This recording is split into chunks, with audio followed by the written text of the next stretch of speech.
Ja tere hommikust, kell on 8:37 ja mõned sekundid peale. Meie iganädalane nädalatopise rubriik on jõudmas finaalini ja meil on välja kuulutada vaid veel võitja. Ja enne kui me teeme oma traditsioonilise kõne, siis sellele võitjale, et teda õnnitleda, loen ette väikese uudise. Nimelt Ameerika Ühendriikides Texases läks üks naine magama õhtul, nagu ikka tehakse, ja ühel hetkel tundis ta, et keegi hammustab teda, aga see ei ole ei kimalane ega sääsk, vaid inimene. Naine karjatas, rabeles lahti ja kutsus politsei, sellepärast, et tema tuppa oli tunginud üks noormees, kes siis oli hammastega tema kallal. Ja kui politsei kohale jõudis, siis noormees oli nurka känkra vajunud ning urises ning teatas, et ta ei ole mitte mingisugune tavaline väike poiss, vaid ta on 500-aastane vampiir. Ja tema kodaniku nimi on Lyle Bensley ja meil tänu headele tutvustele ERR-i uudiste osakonnas oli õnnestus saada Lyle Bensley telefoninumber ja temale me olemegi helistanud. Good morning, Lyle. Tere! Oli päris mõnus hääl. On. Niimoodi, kas sa kuuled meid hästi? Väga. Aha, kas, praegu sa Texases, seal peaks olema siis praegu õhtu, et sa võid juba välja hakata vaikselt liikuma, on ju? Jaa, praegu olengi tasulise telefoni juures väljas ja otsin ohvrit endale. Mind on alati huvitanud üks asi, mis puudutab vampiire, sest vampiir sa oled, eks ole? Jaa, ma olen 500-aastane põrguvürst Igor. Mõnus. Mind on huvitanud see, et kuidas sa oma päevad ikkagi sisustad, et ütleme, et kui need politsei väidab, et sa oled ikkagi 19-aastane Lail, siis sa tähendab, no aga kas sa koolis oled käinud näiteks? Käisin Sorbonni ülikoolis 300 aastat tagasi. Väga mõnus. Mida tudeerisid? Anatoomiat. Aga rääkides nüüd sellest, et mida inimesed võib-olla on vargsi mõelnud ka, et mis tunne on siis ikkagi teist inimest niimoodi hampsata? Mis maitsega see on?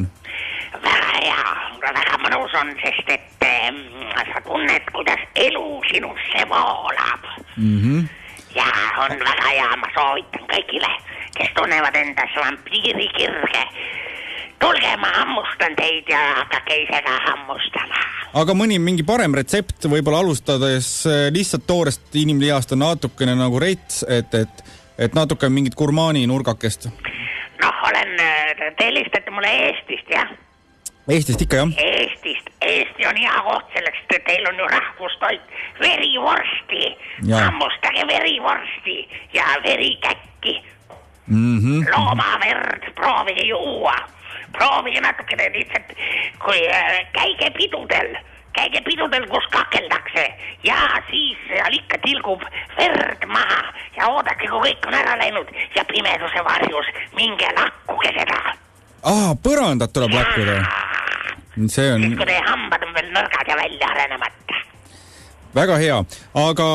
Räägime natukene oma sellisest nagu elust, et mida sa öösiti korda saadad, et ma saan aru, et nüüd said nagu lollilt vahele, on ju, et sul ilmselt tuleb mingisugused sanktsioonid ka, aga no muidu.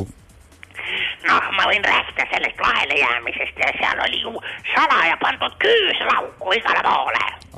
Sellepärast sa ei saanud põgenedagi? Jaa, see tuli välja, et see naine töötas supermarketis küüslauguna. Tal oli selline küüslaugu kostüüm ja ma olin väga üllatunud, sest et ma ei oodanud seda. Kas sa kodutööd üldse ei tee, lihtsalt lähed lambist murrad sisse? Ma olen võimas põrguvürst. Ma ei pea midagi tegema. Mina lähen ja söön seda, keda tahan. Vaat nii. Kui läheb kõht üheks. Täiesti arusaadav. Nagu praegu. Jälitan siin tegelikult juba tükk aega ühte vanemat naisterahvast. Tundub, et temas on seda midagi, mida saaks, aga tal on, ma vaatan siin, okikepp on kaasas, ega väga lähedal ei julge minna ka. Aga kas mehed või naised? Naised, jah. Aga mis meestel häda on? Meestel on, mehed on liiga tugevad. mehed on liiga tugevad, nende käest on oht üle kurgi saada teinekord. Sest et minu tegelikult jõud jätab mind maha, kui ma põrgust üles tulen ja kuidagi olen nõrk siin maal, ma ei ole veel tugev, ma olen vigastatud. Meid on palju vigastatud, ema pani mulle väiksena hõbedast keti kaela ja see on mind kängu jätnud. Aga ma olen väga võimas. Aga kindlasti me oleme õnnega koos, et me saame sulle helistada ja küsida selle kohta, et milline see põrgu siis täpselt on? Noh, põrgusse ma lähen niimoodi, et kui tuleb varahommik, siis lähen viskan pikali ja hakkab PlayStationit mängima kirstus. Nii et see ongi minu põrgu, aga teie põrgu on täis väävlit ja tossu ja 7. päeva adventiste, kes keevad kõik kapelles. Aga see peateemon kurat või see Lutsifer või kuidas temaga suhtlemine on ta okei mees? Ainult Twitteri kaudu. Ainult Twitteri kaudu. Sest et tema on moodne mees. Selge. Kas sul nüüd on äkki mõni selline hea nipp veel anda algajale vampiiri, sellepärast et tänu Hollywoodi megatööstusele on siin noored väga huvitatud sellest, et saada ka vampiiriks, et kuidas saab, mida tegema peab, kuidas nagu väärikalt vampiirina elada? No, muidugi peab vastavalt riietama. Põhiline on ikkagi imidž. Nii? Imidž ja noh, ikkagi soeng, vastav kingad. Ja peab vaatama õigeid filme. Aga soeng, räägi soengust. Noh, soeng on mul muistne. Ma ise kannan sellist parukat rullidega. See on ilus. Vana koolikat. Ja samas on mul selline ilus pitskrae. Ja muidugi kannan maika särki, seepärast, et siin Texases on päris palav. Ja jalas on mul muidugi laigulised kombatpüksid. Ja need hästi kõrged allaga saapad. Tagant lahti. Nagu plätus. Selge. Sest siin on palav. Selge. No, aga ma ei oskagi enam Lail midagi küsida, me peame kõike seda asja nüüd analüüsima ja loodan, et siis sulle seal liiga ei tehta. Seal politseis, Texase politsei pidi olema natukene karmim kui mujal. Ongi. Väga valus on istuda viimasel ajal pärast politsei vangistamist. Ja sellest on tehtud ka ju üks seriaal, kus Chuck Norris mängis. Pole näinud. Ema ei luba mul vaadata televisorit hilja õhtul, mul tulevad halvad unenäod. Ilusad unenäod tulevad, liiga. Hästi, Lail, soovime sulle kindlasti edu ja selles jahtimises ja et saaksid ikkagi kõhu täis ja et sa hoiaksid siis oma tegevustega jällegi meid kursis. Muidugi pole ma Lail, vaid põrguvürst Igor. Vabandust, Igor. Selline oli siis meie seekordne nädala topis põrguvürst Igor / Lail Bensley Texasest.